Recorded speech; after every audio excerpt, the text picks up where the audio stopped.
In John chapter 15, it's all red letters, meaning the entire chapter are all the words of Jesus. And he makes reference to himself as the vine and us being the branches.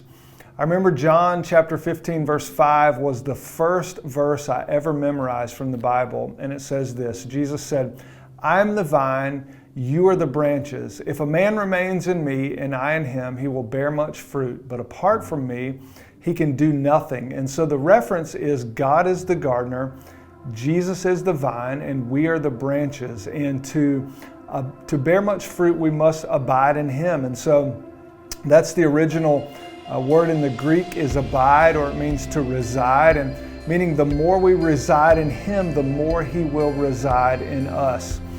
The house that my wife and I and our kids we live in now, we've lived there for 13 years now. And so I don't know if you've lived in your house for a long period of time, but the more you live in your house, the more it feels like home, right? And so that's essentially what it means to abide in.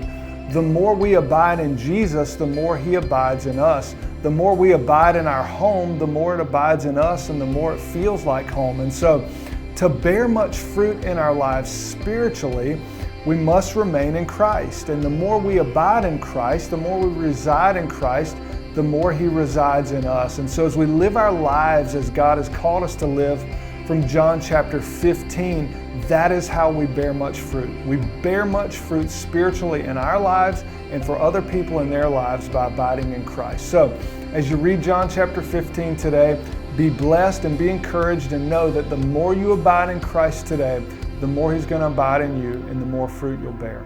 God bless.